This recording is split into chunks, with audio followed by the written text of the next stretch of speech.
será los días laborables.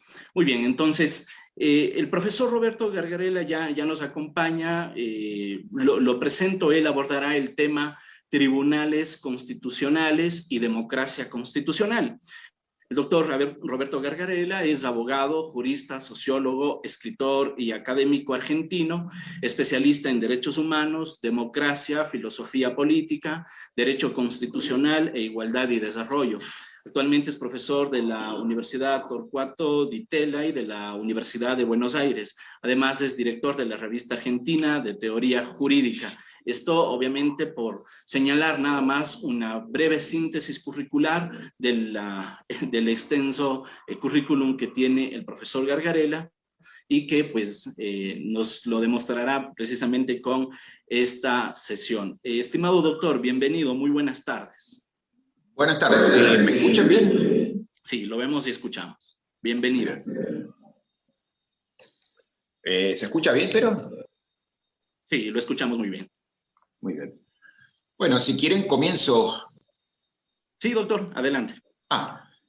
Bueno, me invitaron a hacer una presentación sobre el importantísimo tema de la jurisdicción constitucional y la democracia. Es un tema que ha sido objeto de mi interés, mi estudio desde hace décadas, y ello por entender que allí efectivamente, en ese núcleo, en esa tensión entre constitucionalismo y democracia, bueno, uno puede encontrar en su esencia todos los problemas relevantes digamos, del derecho.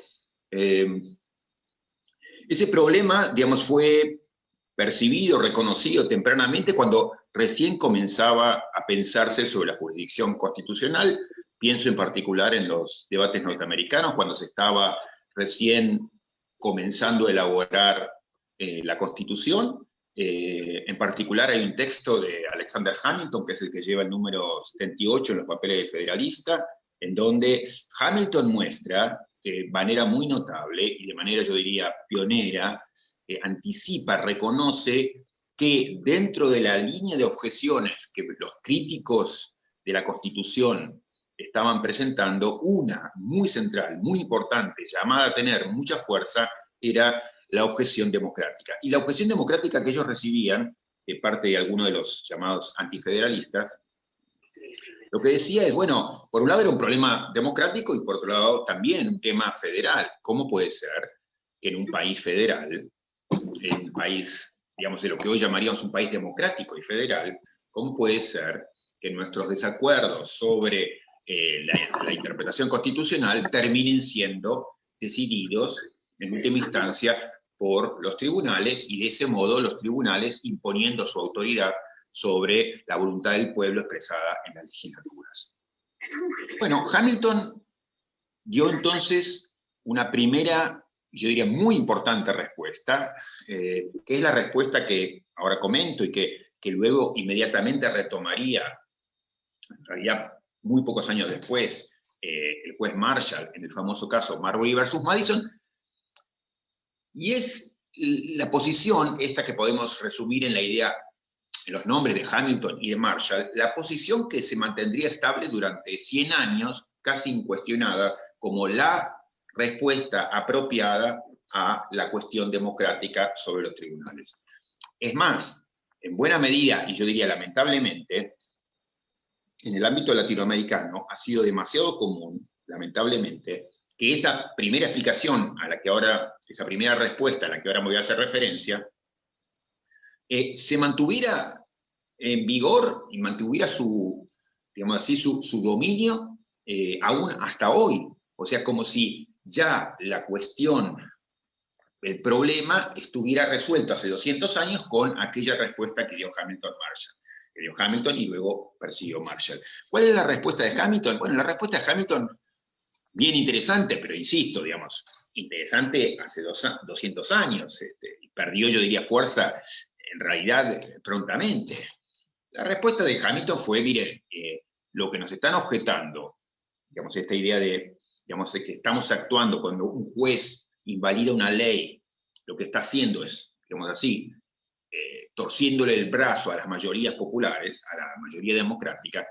Dice Hamilton, lo que están haciendo, lo que están criticando, es completamente equivocado. ¿Por qué? Y bueno, porque cuando un juez invalida una ley, eso no debe ser reconstruido como un juez imponiéndose sobre la voluntad popular, torciendo la voluntad popular, sino como un juez que trata de reivindicar la voluntad popular que ha sido distorsionada por esa ley. ¿Por qué? Porque la voluntad popular, digamos así, la verdadera voluntad popular, no reside en la ley, en la legislatura, sino que reside en la Constitución. Por lo tanto, dice Hamilton, cuando un juez invalida una ley, no puede esa operación reconstruirse como si el juez estuviera ganándole a la legislatura y por lo tanto el juez, la judicatura, estuviera derrotando a la democracia. No, el juez en verdad, dice Hamilton, lo que hace es poner en su lugar, poner de pie nuevamente a la democracia, porque él está apelando a la Constitución, que es donde reside la verdadera voluntad del pueblo. Entonces, la verdadera voluntad del pueblo no reside en la ley y en la legislatura, sino arriba, en la Constitución. Y cuando el juez invalida la ley en nombre de la Constitución, entonces lo que está haciendo es defendiendo la democracia y no, digamos, derrumbando la voluntad democrática expresada por la legislatura. Esa fue la respuesta, la esencia de la respuesta. Y es la respuesta que retoma Marshall en Marbury versus Madison. Marshall viene a decir, efectivamente, tiene razón Hamilton, digamos, ¿qué quieren que haga el juez? No tiene alternativa si se le presenta una ley inválida. En un país, en una comunidad como la nuestra, que tiene supremacía constitucional, ¿qué otra cosa puede hacer el juez sino invalidar la ley cuando la ley va en contra de la Constitución, en donde reside la voluntad del pueblo? Si hay supremacía constitucional, el juez no tiene alternativa. Es lo que se llama a veces la alternativa de hierro que presenta Marshall. No hay otra, el juez está obligado a invalidar la ley. Bueno, esa fue, insisto, una respuesta interesante, inteligente, pronta, que hace Hamilton y que retoma Marshall, pero es una respuesta que, como veremos, está llena de debilidades y que de ningún modo clausura el problema. Sin embargo, insisto, es la solución, entre comillas, que se ha mantenido, al menos durante 100 años, en el ámbito, digamos, de los Estados Unidos, y yo diría en América Latina, en muchos casos aún hasta hoy, como la respuesta que cierra la discusión. Bueno, ¿por qué es que esa no fue en definitiva una buena respuesta? ¿Por qué es una respuesta finalmente vulnerable? ¿Por qué es una respuesta que debe repensarse y reconstruirse? Porque así no funciona. Bueno, hay muchas objeciones posibles. Aquí menciono solamente algunas, digamos, en las cosas que yo he escrito menciono muchas, pero aquí señalo algunas simplemente. Primero, lo que Marshall presentaba como una opción de hierro, como no hay otra alternativa, ¿qué va a hacer el juez en un país con supremacía constitucional si se enfrenta con una ley que desafía la Constitución, si no invalidarla? Bueno, esa no es una alternativa única y excluyente. Podría el juez hacer muchas otras cosas. Digo, no por sugerir esta respuesta, simplemente para romper la lógica del razonamiento de Marshall. El juez podía hacer lo que se sugería en el ámbito, digamos, francés, luego de la Revolución, que el juez hiciera, que es devolverle la ley al Parlamento y decirle, vuelva a discutirla. Entonces, en lugar de invalidar la ley, el juez podría, imaginariamente, devolver la ley a la legislatura en vez de invalidarla. O sea, hay alternativas. Hay más alternativas. En el caso de Inglaterra en la actualidad, por ejemplo, cuando se detecta una tensión entre una ley inglesa y una ley de la Comunidad Económica Europea, lo que puede hacer, digamos, el juez es decir lo que se llama una declaración de incompatibilidad, la idea de que existe una tensión, ¿no? Que son inconsistentes la ley y el tratado europeo, ¿no? Entonces, otra vez, no se trata, en el caso inglés, de invalidar la ley, sino decir son incompatibles una norma y la otra. Otra vez, esta es otra alternativa posible que nos demuestra, por lo menos, que no es cierto lo que señalaba Marshall cuando presentaba su posición como los jueces están obligados a invalidar la ley si se encuentran con una ley que va en contra de la Constitución. Yo diría, hay muchas otras objeciones, menciono otra más. La idea de que, la que señalaba Hamilton, de que el juez, en realidad, lo que hace es restaurar la democracia, porque la voluntad democrática del pueblo reside allá arriba en la Constitución y no en la ley, eso supone algo que debe ser discutido, y es que, efectivamente, la Constitución encierra la verdadera voluntad popular, cosa que hoy no es obvio, pero en el pasado, en el momento en que esto fue dicho, claramente era falso. Y, entre otras cosas, porque esa Constitución que se estaba haciendo no estaba siendo escrita por las mujeres, no estaba siendo escrita por los pobres, no estaba siendo escrita por los excluidos, no estaba siendo escrita por los afroamericanos. Entonces la idea de que la Constitución representa la verdadera voluntad del pueblo también es dudosa. O sea que el juez, cuando restaura la voluntad de la Constitución, restaura la voluntad del pueblo. Es dudoso porque no hay una identidad obvia entre Constitución y voluntad popular, mucho menos hace 200 años. Pero yo quisiera presentar aquí, y quedarme en esta, una tercera línea de objeciones, que es la que a mí más me importa, y que creo que sigue teniendo enorme fuerza en la actualidad. Porque finalmente las otras objeciones yo creo que de algún modo podrían atenderse, pero esta que digo ahora yo creo que no. Y esta tercera línea de objeciones dice lo siguiente, y es, lo que hace es referencia a lo que yo llamo el problema interpretativo o la brecha interpretativa. Y el asunto sería así, lo doy con un ejemplo y van a ver que es sencillo, aunque tiene su complejidad. Imaginen esto, imaginen que una ley está en tensión con la Constitución del siguiente modo. La Constitución, pongamos, solamente para inventar un ejemplo, la Constitución establece un mandato presidencial de 4 años, sin reelección, y la ley, la nueva ley, dice, no, el presidente puede estar en el poder 8 años, ¿no? Bueno. Este yo diría es un caso relativamente sencillo, y si los casos fueran sencillos en este modo, como voy a presentar, yo diría, le podría conceder a Hamilton y a Marshall que tienen razón. Esto es, el juez mira la ley, dice 8 años, mira la Constitución, dice 4 años. Bueno, el juez puede decir, mire, mi misión es la de cuidar la Constitución, mantener la supremacía constitucional, mantener la vigencia de la Constitución. Me encuentro acá con que la Constitución dice 4 años y lo que dice la ley es 8 años para el mandato presidencial. Acá hay una evidente tensión, y bueno, si yo tengo como obligación funcional la de cuidar la Constitución y mantener la supremacía, y bueno, ¿qué quieren que haga? Digamos, no, podemos pensar en alternativas, pero bueno, obviamente que yo tengo que sacar del espacio jurídico vigente, lo vigente, a esta ley. Tengo que, digamos, removerla o, digamos,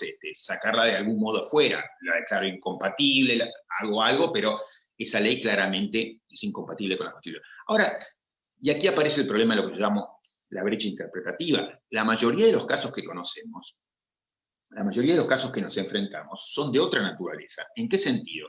Y que la mayoría de los casos que enfrentamos no son como las tensiones entre números que cualquier persona lo ve y lo reconoce. Acá dice 4, acá dice 8.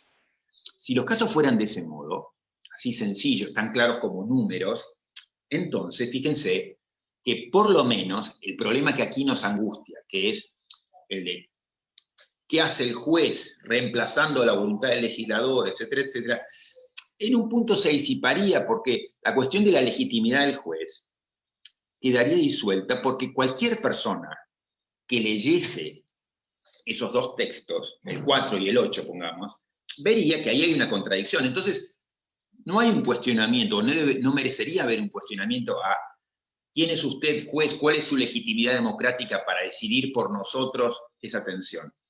Porque es un caso evidente, manifiesto, claro, pero el problema, y acá está lo que me interesaba decir, es que la mayoría de los casos que nos enfrentamos son de una naturaleza distinta, que tienen que ver, por ejemplo, con que la Constitución, pongamos así, dice vida y la ley dice aborto. Entonces, aquí ya pasa algo muy distinto, porque cuando yo miro, yo como ciudadano común, o yo como juez, o yo como perito, yo miro la Constitución que dice vida y la ley que dice aborto, ya no sé si esta ley es contraria o compatible con la Constitución, porque eso requiere de un ejercicio interpretativo que alguien tendrá que hacer, pero ahora sí me preocupa quién hace ese ejercicio.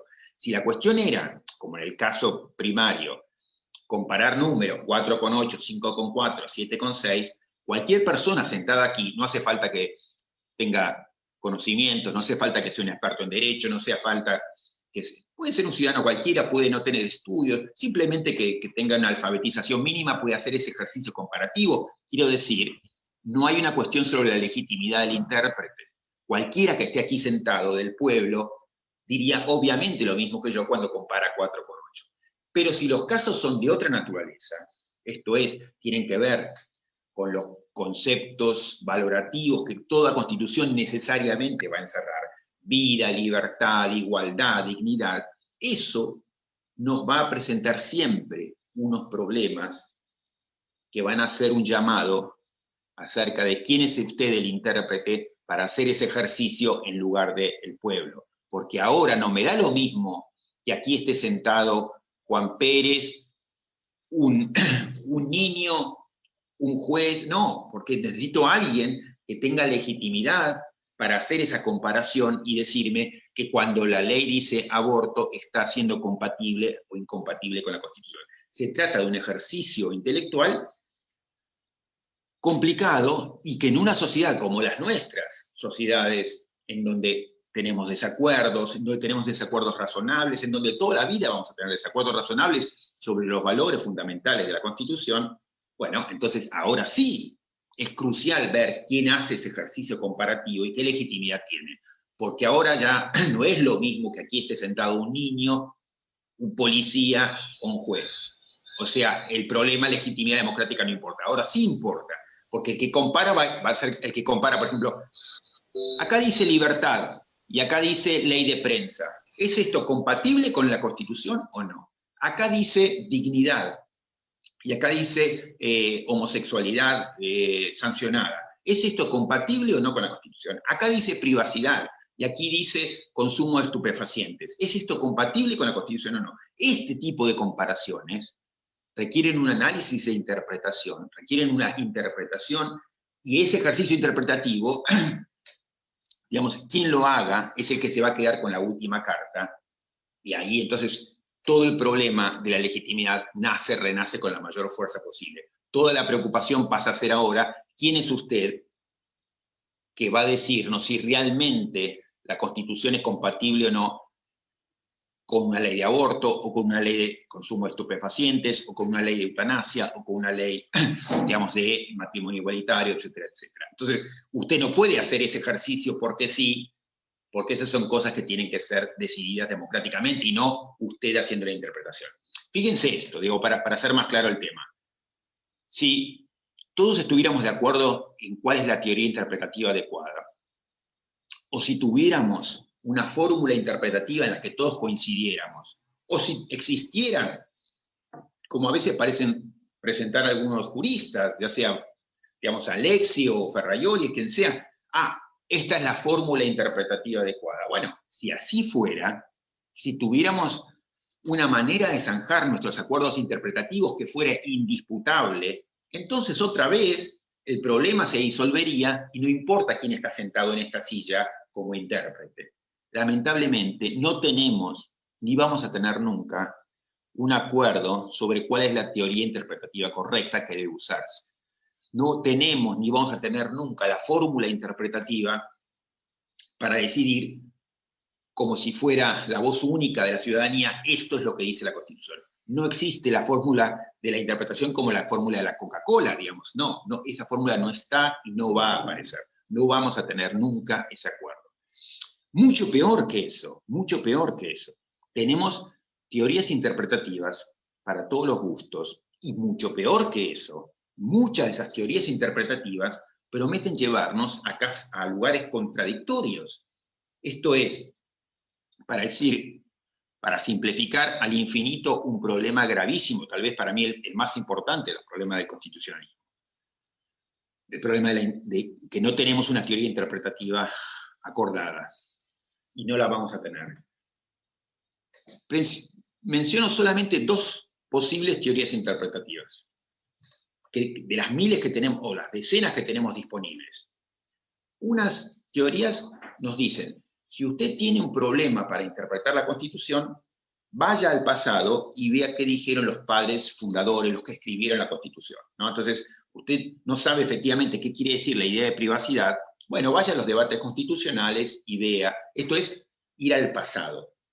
Hay otras teorías interpretativas que nos dicen algo más bien contrario a eso. Dicen, no deje anclada la Constitución hace 20 años, 50 años, 200 años, no. Para interpretar la Constitución, si usted tiene dudas, no se vaya 200 años atrás, sino que mire a su alrededor y vea cuál es el sentido que hoy se le da a ese término en su comunidad. Esto es lo que se llama a veces mantener al texto como texto vivo. Fíjense, aquí solamente hablé de 2 teorías interpretativas de las decenas que hay dando vueltas.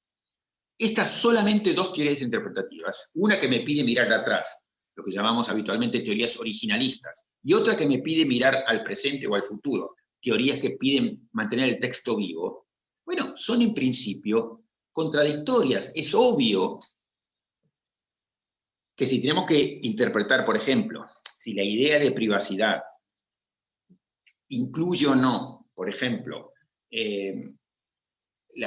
digamos, al matrimonio igualitario como protegido allí, si hay una duda y yo voy a hacer una lectura, una interpretación originalista, y me voy, pongamos como pasó en Estados Unidos, pienso en un caso real, que fue el caso Bowers versus Hardwick, si hago como hicieron algunos jueces en esa oportunidad, para ver si era constitucional o no criminalizar la homosexualidad, y hago como hicieron algunos jueces en esa oportunidad, tomo una teoría originalista y me voy 200 años atrás, y lo más probable es que encuentre lo que yo sé que voy a encontrar, que es autores. Ellos citaban, por ejemplo, a Blackstone, 300 años atrás en Inglaterra. Y claro, Blackstone decía no.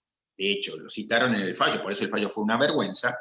Blackstone decía no hay un crimen más grande en la humanidad que la homosexualidad. Es el crimen que merece, digamos, aborrecerse solamente cuando se menciona su nombre. Bueno, y obviamente que si yo voy a hacer una interpretación de la Constitución que pide no mirar al pasado, sino mirar la actualidad, en donde las sociedades son más liberales, y bueno, digo, ¿qué quiere decir privacidad? ¿Protege o no protege la homosexualidad? Sí, por supuesto que sí, todo el mundo hoy acepta que esa es una manera de vida, una identidad, digamos, sexual, completamente entendible, permisible. Por eso, fíjense que dependiendo de si yo tomé una línea interpretativa u otra, llega un resultado u otro. Por eso digo, se juega muchísimo en quién es el intérprete. Y por eso es que eso despierta todos los cuestionamientos acerca de la legitimidad democrática del intérprete y los enojos acerca de quién es usted para hacer esa interpretación en reemplazo de la voluntad del pueblo. Porque si tuviéramos todos una sola teoría que compartiéramos todo, o si el significado de los términos constitucionales y los conceptos valorativos de la Constitución fueran obvios, transparentes, como los números, entonces habría un acuerdo completo y no tendría problema en quién es el que se sienta acá y qué legitimidad democrática tiene. No sé cuántos minutos más tengo. Tú me dices si yo me extiendo o me reduzco la presentación. Tiene, a ver, 14 minutos, doctor. Incluyendo un espacio de preguntas. Perfecto. No, bueno, entonces, el tema sería que es, cuando vemos en su naturaleza, en su radicalidad, el problema de la interpretación, la falta de acuerdo que tenemos en cuanto a cómo se interpreta la Constitución, entonces el problema de la legitimidad del intérprete, de la legitimidad del juez, la legitimidad de la última palabra, de qué autoridad democrática tiene esa persona para reemplazarnos a nosotros, renace con toda su fuerza. ¿Qué hacer entonces, digamos? Porque tenemos allí encallado un problema que yo creo que es la gran amenaza sobre el Estado de Derecho. Fíjense que, digamos, todo el Estado de Derecho pasa a depender de qué es lo que dice la persona que está aquí sentada interpretando la Constitución. Entre paréntesis, o como nota al pie, el Estado de Derecho, la primera promesa del Estado de Derecho, le viene a decir a cada uno de ustedes, a cada uno de nosotros, viene a decir: quédese tranquilo, no importa si usted es rico o pobre, si usted es mujer o varón, si usted es blanco o negro, usted va a ser tratado como un igual, porque usted va a ser tratado conforme al derecho y no conforme a lo que digan los hombres, las personas. Digamos, el rule of law es la regla de la ley la que domina y no la discrecionalidad de los hombres. Y lo que el problema interpretativo que vemos ahora nos dice es, lamentablemente, la primera y gran promesa del rule of law, del Estado de Derecho, que es usted va a ser tratado como un igual, se disuelve porque lamentablemente, y lo sabemos, nuestra suerte depende menos de lo que dice escrito el derecho, de qué es lo que dice el intérprete que dice el derecho. Entonces nuestra suerte depende de quién es el que está leyendo la Constitución. Y sabemos, porque hemos visto en la práctica, que los conservadores tienden a leer la Constitución de un modo, los más liberales de otro, los varones tienden a ser ciegos a ciertos problemas, no todos, no de todas maneras, y las mujeres tal vez de otros, los más ricos tienden a no ver ciertos problemas y en cambio ven como gravísimos otros problemas. Entonces, la verdad es que lamentablemente carecemos de una teoría interpretativa compartida y nuestro destino como ciudadanos enfrentados al derecho depende extraordinariamente de lo que dice el intérprete del derecho. Bueno, ahí tenemos el problema y quisiera dedicar los últimos minutos a ver si hay alguna manera en que tornar compatibles las ideas de constitución y democracia. Bueno, primero decir que hace, digamos, 100 y pico de años, desde que se rompió el consenso alrededor de la teoría de Hamilton y de Marshall, hace 100 y pico de años que se está buscando vueltas para ver, ¿es posible arreglar este problema? Ya sea porque encontramos una teoría de la interpretación compartida, ya sea porque encontramos una manera de justificar el papel de los jueces. Se ensayaron un montón de respuestas, digamos, para decir por qué la función de los jueces es democráticamente irreprochable. Yo no encuentro buenas respuestas. En su momento, digamos, me pareció que lo más interesante que tenemos a mano para pensar, digamos, el problema de la legitimidad democrática y el rol de los jueces tenía que ver con una doctrina que yo sigo entendiendo que es muy valiosa, que obligaría a replantear muy profundamente el papel del juez, pero que tiene algo para decir y que tiene cierto anclaje en la práctica. La propongo para después criticarla y correrme un poco de ella. Pero, digamos, la única de las muchas respuestas al problema del control constitucional y la legitimidad de los jueces, que a mí me resultó persuasiva en los, no sé, 40 y pico de años que vengo estudiando esta cuestión, es lo que se llama una respuesta procedimental. Una respuesta procedimental como la que apareció en un fallo como fue el fallo de 1937, Carolyn Products, una respuesta como la que a partir de ese fallo, digamos así, convirtió en teoría un autor como John Ely, E-L-Y, en su famoso libro traducido al castellano, Democracy and Distrust, Democracia y Desconfianza, una respuesta que, en cierto modo, también como lo haría yo, digamos, Carlos Nino lo retomó parcialmente, como diciendo, aquí hay algo importante, pero hay que ir más allá. Y la respuesta de Ely, digamos, él la presentaba, esta respuesta procedimentalista, con un ejemplo que es el que voy a usar, que creo que es muy ilustrativo y nos permite entender un poco la idea. Y decía, los jueces lo que hacen, digamos así, no merece ser reprochado en la medida en que actúen como nosotros esperamos que actúen, pongamos, un juez en un partido de fútbol. Si el juez lo que hace es, digamos así, cuidar las reglas del juego del fútbol, en lugar de meterse a analizar la sustancia del resultado, ahí, diría Ely, por las razones que ahora les voy a comentar, estaríamos bien encaminados. ¿Qué quiere decir esto? Y es muy fácil de entender con el ejemplo. Imagínense que el juez dijera, sí, este equipo metió 5 goles y el otro no metió ninguno, pero la verdad es que el que no metió ninguno jugó mucho mejor. Yo creo que mereció ganar y le doy el partido ganado a él. No, mire, esto sería un escándalo. El partido terminó 5-0 y no se trata de que a usted no le gustaron los goles o que le pareció que el otro jugó mucho mejor.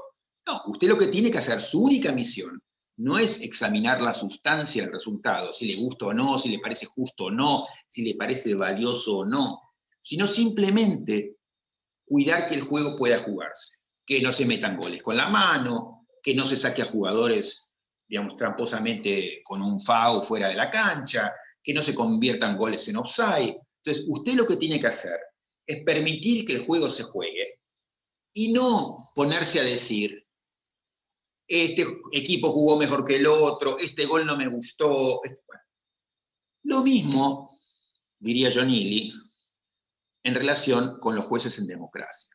El gran problema, dice Ely, es que la mayoría de los jueces que tenemos, lo que deberían hacer es permitir que el juego democrático se juegue, esto es, que las leyes sean hechas conforme a las reglas establecidas, que nadie sea sacado, digamos, indebidamente del juego, que todos los jugadores puedan jugar, pero no ponerse a decir, esta ley es valiosa, esta ley es disvaliosa, esta ley es muy progresista, esta es otra muy conservadora.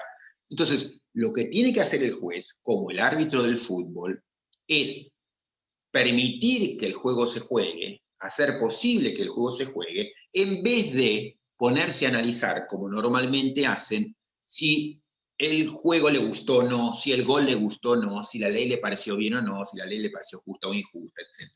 Entonces, no tiene que hacer ese análisis sustantivo, sino que tiene que mantenerse en el análisis, digamos así, formal de los procedimientos. Yo creo que ahí hay algo importante, y creo que es una base para empezar a pensar una salida del problema. Simplemente que, digamos,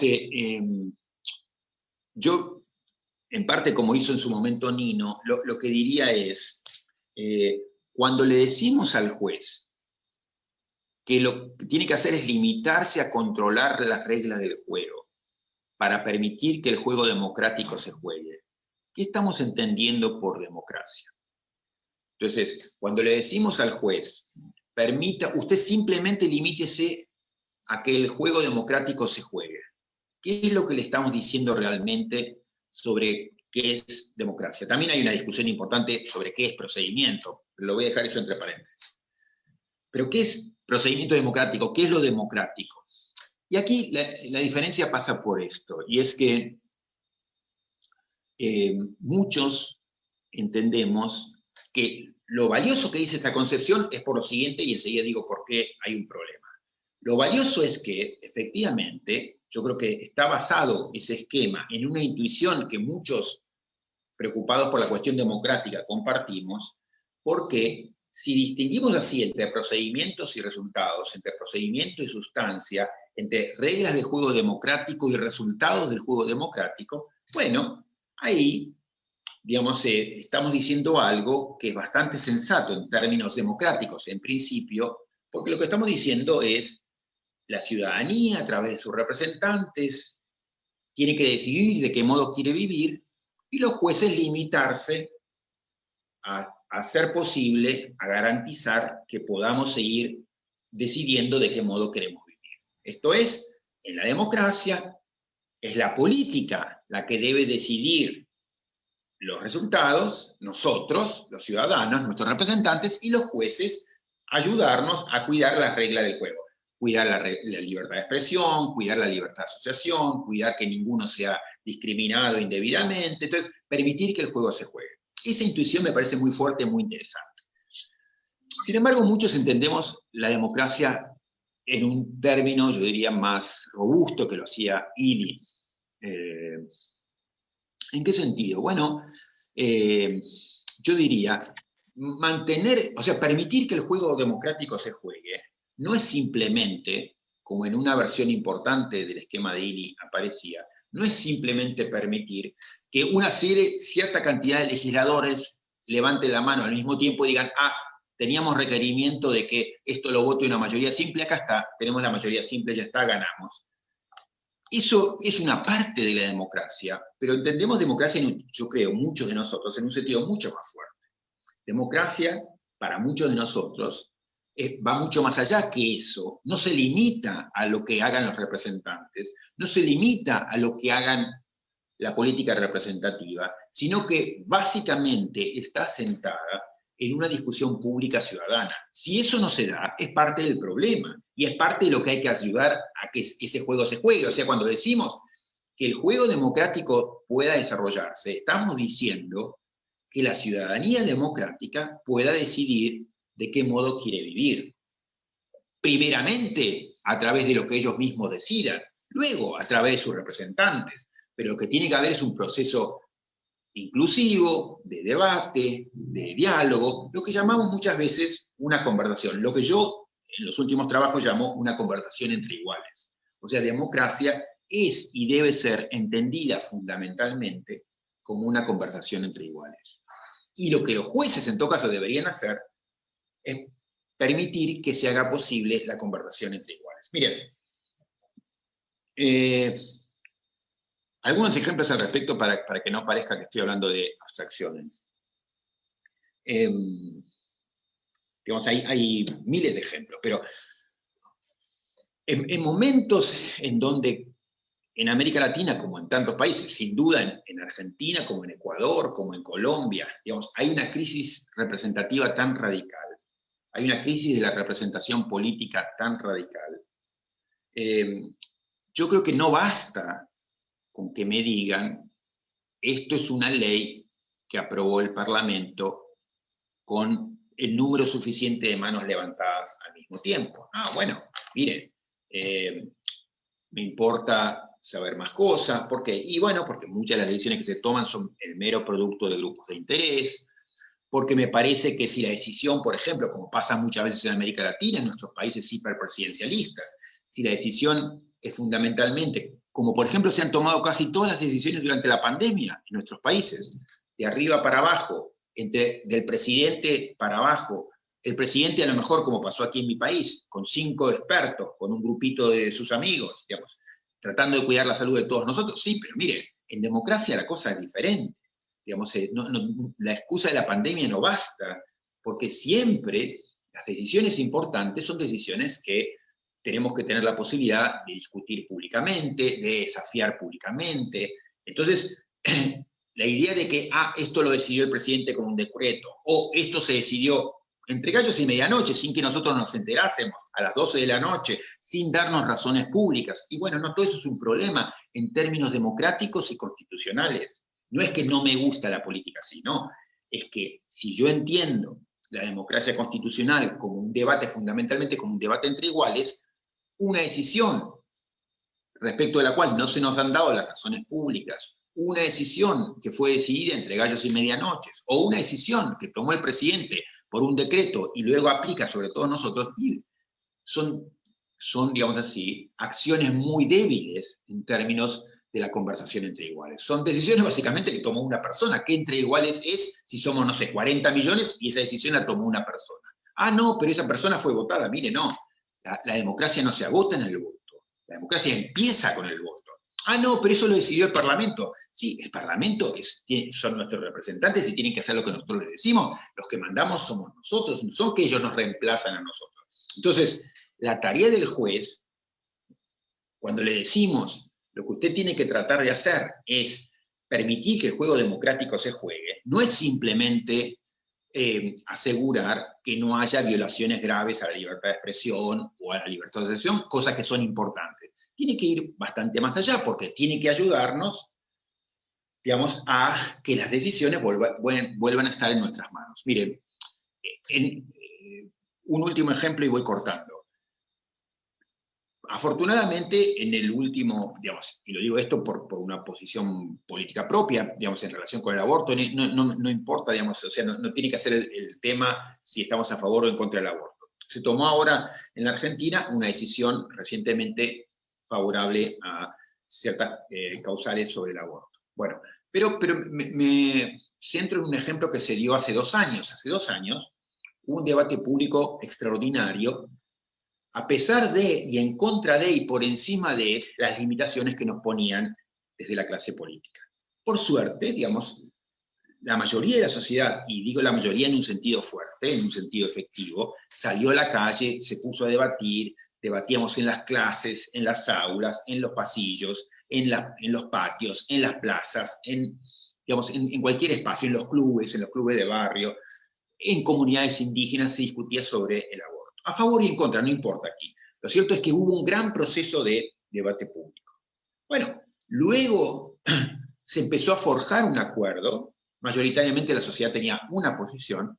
Bueno, resultó que, eso ocurrió hace 2 años, el Congreso, que está fundamentalmente formado por, digamos, personal conservador, sobre todo por algunas provincias en donde la representación es terriblemente, digamos, desigual y concentrada en los grandes grupos de poder, etc., el Congreso decidió en contra completamente de lo que había, el consenso que se había ido forjando colectivamente. Eso, desde una lectura, digamos así, estrecha de la democracia, sería irreprochable. De eso se trata la democracia, lo que dicen los legisladores cuando votan. Desde una concepción como la que yo defiendo, eso es una violación de la democracia, en el sentido de que el debate público es el que debe tener el centro de la decisión y los legisladores deben continuar esa decisión, pero no reemplazarla y no, digamos así, dejarla de lado como si no hubiese existido. Pongo ese ejemplo, digo, simplemente para tomar un caso relevante y muy actual, pero podría tomar, por ejemplo, hoy en Chile se está discutiendo sobre la reforma constitucional. Hay muchísima gente de la ciudadanía, millones, participando en asambleas barriales, en clubes, en plazas, etc. Y otra vez se está forjando una decisión que corre el riesgo de ser encapsulada en unos pocos representantes sobre qué hacer con la Constitución. Otra vez, se nos va a volver a presentar la tensión entre la posibilidad de acercar la democracia a un debate colectivo entre iguales y el reemplazo de esa decisión por la élite que tradicionalmente ha gobernado el país. Con esto empiezo a cerrar. Lo que quiero decir es que, digamos, participo de una visión sobre el constitucionalismo alineada con lo que se ha venido llamando en los últimos años formas más dialógicas, más conversacionales, más debatidas sobre el control judicial. ¿Eso qué quiere decir? No quiere decir simplemente que los jueces tienen que hablar más. No quiere decir simplemente que los jueces de la instancia inferior tienen que tener más oportunidades y chances de hablar con los de la instancia superior. No quiere decir simplemente que los legisladores y los jueces tienen que tener la posibilidad de comunicarse entre sí. Quiere decir todo eso, pero quiere decir mucho más que eso. Quiere decir que digamos así, la ley democrática debe resultar de un debate público lo más inclusivo posible. Y cuanto más se aleje de eso, menos fortaleza tiene esa decisión. Quiere decir que está muy bien que un juez se comunique con otro juez o que le responda en su fallo a lo que dijo la instancia inferior o superior. Está muy bien si un legislador le responde con su ley a lo que había dicho el juez en un fallo. Pero el diálogo es diálogo entre poderes, es diálogo intrapoderes, pero sobre todo es un diálogo en el que participa de modo central la ciudadanía. Entonces, yo creo que, digamos, necesitamos ir, y vamos a ir, y estamos yendo, existe la posibilidad de ir al menos, hasta que todo vuelva a ser cooptado, hasta que todo vuelva a ser capturado, podemos ir a una forma democrática más conversacional, más basada en el diálogo, en donde los jueces, en lugar de hacer lo que han hecho tradicionalmente, que es reemplazar la decisión de la política, ayuden a que la conversación democrática sea posible. Y que los representantes, en vez de hablar como si ellos fueran el pueblo, en nombre del pueblo, y reemplazarnos en la práctica, digamos, reconozcan que su lugar está subordinado y sometido al debate público. Y las formas del debate público, digamos, no son imaginarias. Hay cantidad de experiencias de asambleas ciudadanas, de encuentros ciudadanos, de forma de debate público que son posibles y a las que nos podemos acercar. Entonces, necesitamos ir acercando al derecho cada vez más hacia esa conversación entre iguales. ¿Por qué? Porque es la visión de la democracia que me gusta a mí. No, porque somos iguales, porque en una sociedad de iguales, quienes deben comandar, la autoridad debe residir en cada uno de nosotros de modo igual, y no restaurar o permitir que persista las sociedades de privilegio en las que vivimos, en donde las decisiones, el poder de decisión está concentrado políticamente, económicamente y constitucionalmente, expresadas, por ejemplo, en constituciones autoritarias y presidencialistas. Bueno, esa sería una manera posible de acercarme a este problema, presentar un poco cuáles sean los problemas sobre la mesa y algunas vías para explorar formas de salida a ese problema. Me detendría acá. Gracias. Muchas gracias, estimado doctor. Bien, a continuación voy a ceder la palabra al participante Kevin Freire. Él ha levantado la mano, tiene una pregunta para usted, profesor. Lo escuchamos, estimado Kevin. Gracias, doctores. Bueno, recibo un cordial saludo de parte de Kevin Freire. ¿Puedes activar la cámara? Está un poquito, sí, está un poquito dañada, por eso es que no. Bueno, ok. Mil disculpas. Bueno, la pregunta que, bueno, primero felicitarle por la ponencia, ¿no? Una ponencia muy interesante, muy excelente, y la verdad es que nos deja reflexionando muchos de los temas. Pero quería hacer una pregunta, y es que aquí en Ecuador surgió un caso cuando se estaba aprobando la sentencia del matrimonio igualitario. Había muchos grupos que tienen opiniones divididas, y el argumento era que, ¿por qué 6 jueces? En este caso era el discurso de ellos, ¿no? ¿Por qué pocos jueces lamentablemente tienen que tomar las decisiones en una decisión tan complicada y tan fuerte en la cual estamos pocos jueces tomando una decisión de 17 millones de ecuatorianos? Entonces decían, no, eso debería llevarse a una consulta popular, los jueces no respetan nuestra voluntad, hacen lo que quieren. Entonces mi pregunta sería, ¿usted consideraría que en ese proceso que usted nos hablaba debemos dejar que la ciudadanía también discuta, que la ciudadanía también pueda debatir, pues puedan llevar estos procesos a un proceso democrático en el cual los jueces no decidan lo que ellos quieren, sino que la ciudadanía sea quien decida? Por ejemplo, legalizar el aborto, la ciudadanía... Bueno, pero mira, sí, permítame que te diga, entendí la pregunta.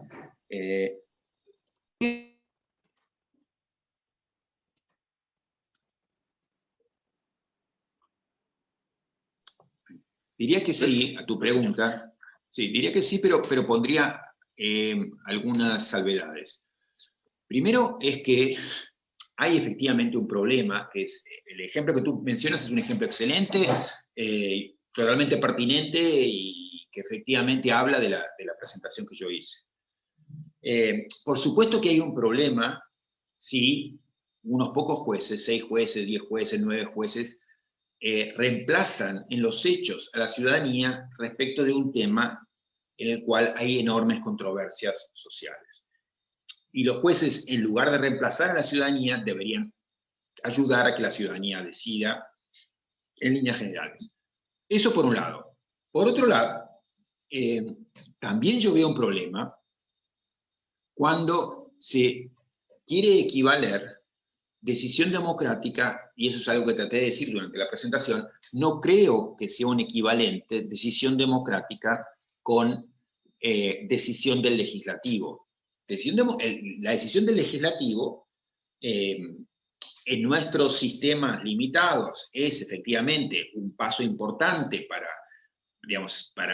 hacer que la decisión sea producto del debate público, pero no debe equivalerse con la decisión democrática. Entonces, también eso querría decirlo, porque muchas veces los legisladores actúan invocando una representación popular que no pueden tener, porque yo diría, no solamente por los problemas que conocemos de corrupción, de falta de representatividad, sino porque nuestros viejos sistemas ya son incapaces de representar la pluralidad y la diversidad social que existe en las sociedades. Entonces, tenemos que ser muy prudentes respecto de cuál es la autoridad del legislador. Entonces, no asumir y no permitir que nos digan, yo soy la voluntad del pueblo. No, la voluntad del Congreso es un indicio importante, es un camino importante, pero no debe identificarse la voluntad política de los legisladores con la voluntad popular.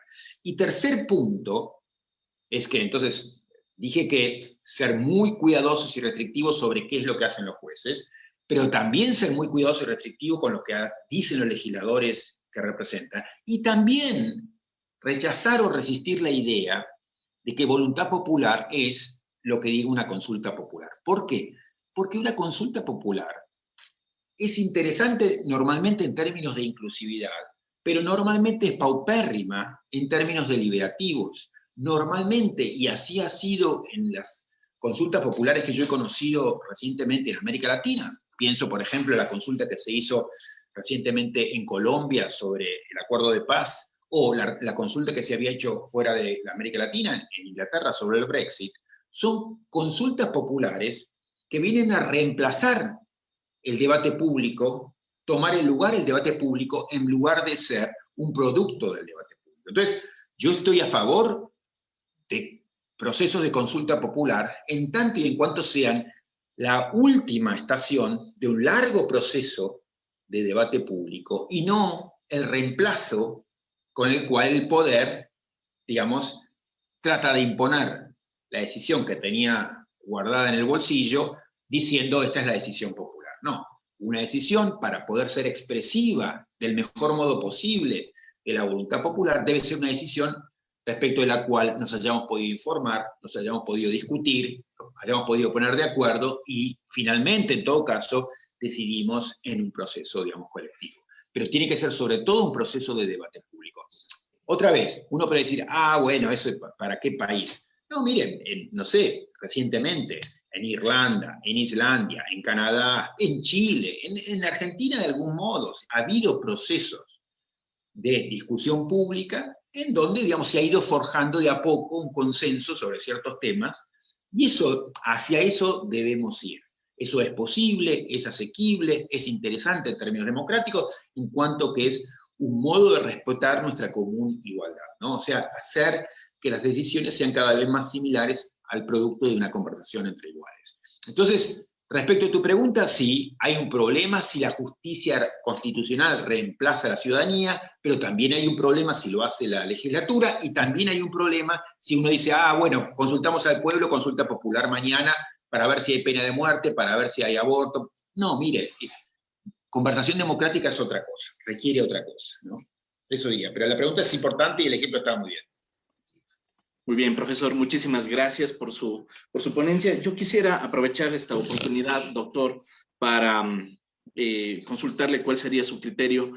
Ciertamente existen diversas formas de interpretación constitucional. Sin embargo, ¿qué pasa en esos casos en donde es la propia Constitución, digamos como reflejo de lo que pensó el constituyente, cuando nos determina los mecanismos que se deben de seguir para la interpretación constitucional? En el caso específico del Ecuador, el artículo 427 de la Constitución dice que la Constitución se debe de interpretar en su tenor literal, primera regla, y en caso de duda, la interpretación es en el sentido que más favorezca a la efectiva vigencia de los derechos humanos y mejor respete la voluntad del constituyente. Entonces, pero eso lo pone como si es que hubiera duda, ¿no? Entonces, nos manda a interpretar literalmente la Constitución. Entonces, claro, el constituyente de toda forma. No, es un gran punto y es un gran problema. También te agradezco porque es un gran modo de poder vincular lo que yo presentaba con la situación ecuatoriana, y esa regla en particular la conocía y me parece muy preocupante. Pero al respecto diría alguna cosa. Primero es que la regla esta de la literalidad, primero diría, es una pena que hayan escrito eso en la Constitución, pero diría, tal vez no hay mucho que amargarse. ¿Por qué? Y porque es tan nada, es tan cualquier cosa, que finalmente estamos en el mismo problema que siempre. Entonces diría, en ese sentido, la interpretación literal, todos, digamos, es lo primero que hacemos, que es, vamos al texto y tratamos de ver qué es. Claro, pero eso, digamos, yo diría el 98% de los casos, no resuelve el problema, porque cuando yo leo libertad, y bueno, no sé lo que quiere decir libertad frente a la censura, frente a la pornografía, frente a la revelación de cómo se hace una bomba atómica, frente a un insulto racista, frente al ataque a Charlie Hebdo, qué sé yo. Entonces, no me ha dicho nada. Me ha dicho algo que es un poco el sentido común, que es, sí, primero que hace, lee el texto.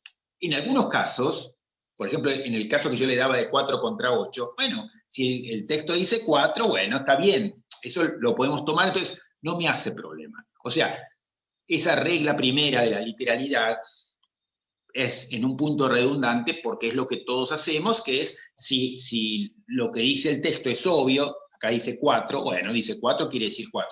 Lamentablemente, en casi todos los demás casos, esa regla es inútil porque, digamos, tengo que ir a otro lado. Ahora, el segundo consejo, finalmente tampoco o sea, está muy mal que lo hayan escrito, pero finalmente tampoco hay que preocuparse mucho, porque no dice nada, porque dice, entre otras cosas, que lo que dice dos cosas que enseguida están en tensión. Porque la voluntad del constituyente, y me decías la voluntad del que más se ajuste a los derechos humanos. A los derechos humanos y voluntad del constituyente, primero que normalmente no están de la mano, y segundo que la idea de voluntad del constituyente es bastante insólita, y ese es uno de los grandes problemas del originalismo, que siempre nos pide ir a la voluntad del constituyente, porque la verdad, o sea, fíjate, es muy fácil ver la locura de la idea de voluntad del constituyente, porque si algo distingue a una convención constituyente, como la que fue en Montecristi, pero cualquier constituyente del mundo, mucho más en sociedades multiculturales, si algo distingue a una constituyente es la diversidad. Entonces, es obvio que en cualquier convención constituyente efectiva vas a encontrar voces que dicen A y voces que dicen no A, voces que dicen blanco y voces que dicen negro. Entonces, hablar de la voluntad del constituyente no significa nada, porque la voluntad del constituyente en una convención plural son 200.000 cosas. O sea, es cualquier cosa. Es como decir, y fíjense que sin embargo, ese es un criterio que muchísima gente usa.